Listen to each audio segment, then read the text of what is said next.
Blue Jays just beat the Yankees 3-0, and they needed that in the worst way possible. There's 2 games left on this road trip right now, and they're 4-4, so the Jays have a chance to go back home 500 or better or worse to the Rogers Center. So we'll break that down and much more in this episode of Jays Digest.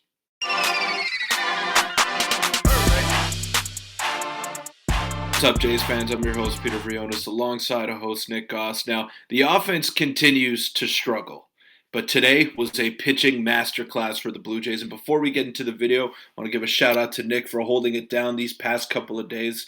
Got pretty caught up with some stuff, and shout out to you, Nick, keeping the people entertained and keeping the people sane in these rough few games that we've seen. The Blue Jays offense has not been pretty. It was not pretty today in the slightest against the New York Yankees, but the pitching did its job, and they're now 4-4 on the season despite horrible offense, which hopefully does not continue throughout the rest of the regular season. But they're 4-4. They have a 500 record, and you and I have remained consistent with this take, Nick. If they can get back home with a 5-5 record, they've done their job for the most part. And let's see a little bit of home cooking before assessing this team. Let's see them play at home in front of the packed Rogers Center with the new renovations. Let's see them have an extended homestand before we write them off for the rest of the season. I know it's looking bleak right now in terms of the offense. I know that fans aren't exactly having too much fun watching this team play 9 innings of baseball.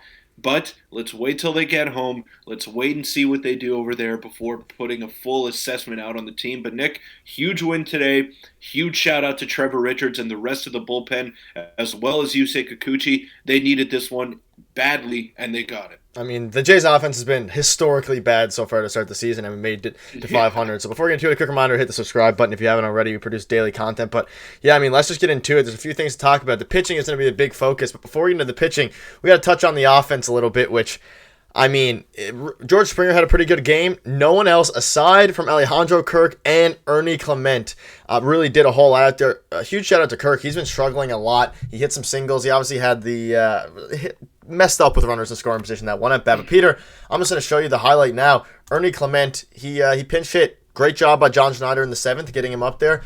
I mean, that ball was absolutely crushed, 112 or 102 miles per hour off the bat. And quite frankly, the Jays needed that home run as much as they needed, obviously, the pitching masterclass. But Ernie Clement has maybe earned himself an everyday role on this team just because of how well he's been hitting. But they needed that home run bad. Obviously, they got some runs later on in the game or the next inning because of wild pitches and the pitchers being horrible. We couldn't even get a hit with the runners in scoring position. We had to rely on wild pitches. But Ernie Clement, absolute bomb, and he was the one who really put us over the top this game. Even worse, Nick, those were pass balls on yeah. Jose Trevino, the Platinum Glove winner from last year. I mean, not a good look for him. But hey, you take them as they come if you're the Blue Jays. I know that they didn't get hits with runners in scoring position today. And in terms of Ernie Clement, I mean, he's probably earned himself a non-start tomorrow, considering the way that John Schneider has been managing in these first 8 games. But no, in all seriousness, he should be in the lineup tomorrow. He should be in the lineup a little bit more frequently, but who does he replace? That's the big question mark. I know IKF hasn't exactly set the world on fire with his start here in this season, but he's getting paid $7.5 million, and that's pretty much to be an everyday player. He's not going to replace Bo Bichette at shortstop if he's healthy. I know he's struggling right now, but it would be ridiculous to take Bo out of the lineup. And Kevin Biggio has been swinging an okay bat, getting on base at a pretty good clip as well. So I find it hard to see where Ernie Clement fits in an everyday role, but does he deserve more playing time? Does he deserve more at-bats off the bench?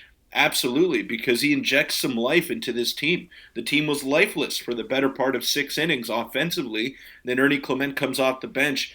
It looked like it was real cold in New York today, and he doesn't care. Sox went into left field and puts the Blue Jays up, and they didn't look back. So, yeah, again, the offense was not good today. Vladdy had an okay at-bat in his last at-bat, saw 10 or 11 pitches, but he missed a couple of meatballs right down the middle of the plate. Bo, a few uncompetitive at-bats from him, and that was the theme. That was the theme of the day. That's been the theme of 6 of the 8 games so far this season. Just uncompetitive at-bats, being a little bit over-aggressive in the batter's box, and they got to figure that out. But again, huge shout-out to Trevor Richards for striking out the side in the 8th inning, I believe.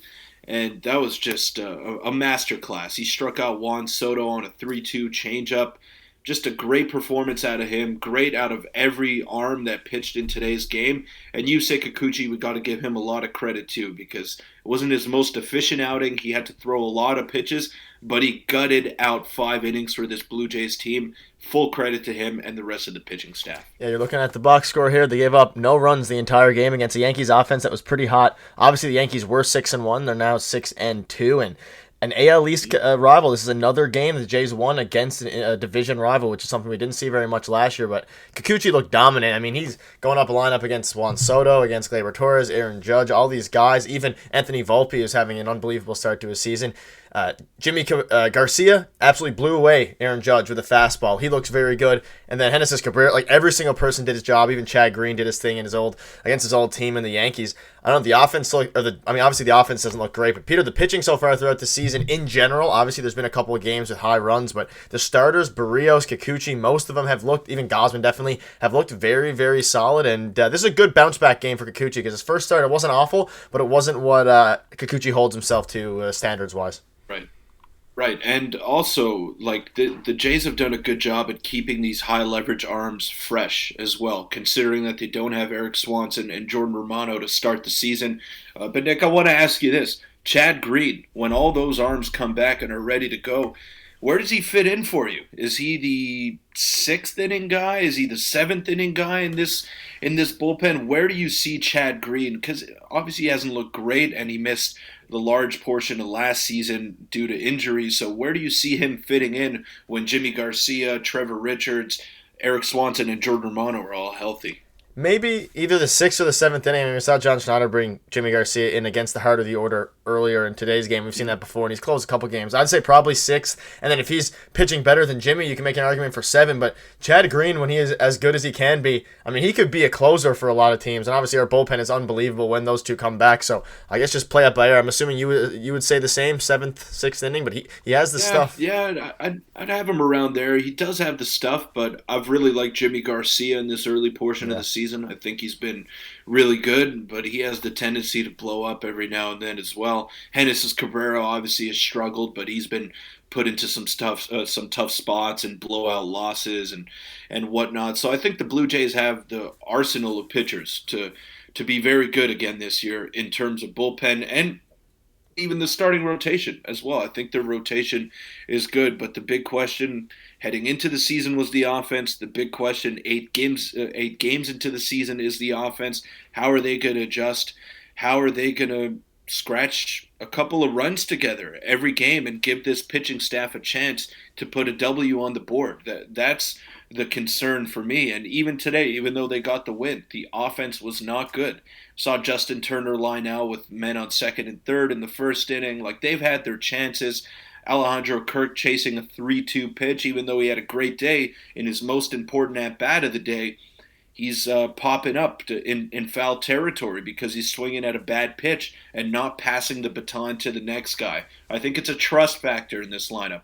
They don't trust each other right now, and that's what it looks like to me. They all want to be the hero. They all want to be the guy that wants to drive in the winning run or the go-ahead run. You can't play that way. You got to take what's given to you. You can't be over-aggressive because they're all major league players. They're all hitters with track records. They're all hitters that have had success in the big leagues. Let them go to work. Let them pick you up if you can't get the job done. And that's what the Blue Jays need to do going forward. And hopefully they'll be able to do that as they continue tomorrow against the Yankees. And a quick shout-out before I wrap it up to John Schneider. He's made very good in-game decisions so far, whether it's been the bullpen, whether it's been pinch running for Servin, pinch hitting for Ernie Clement. He's been, he's been very good this season, aside from maybe the lineup, so I don't think it's fully John Schneider's call there. But regardless of that, John Schneider has been great. But that'll wrap it up. Let us know what your thoughts are in the comment section on all this. Huge win. Every win, obviously, early in the season, but against your rivals, these tiebreakers come back to matter a lot going forward and kind of stopping the Yankees in their tracks on their in the midst of a very hot start for them. If you want to check out a video from yesterday, click on your screen now, and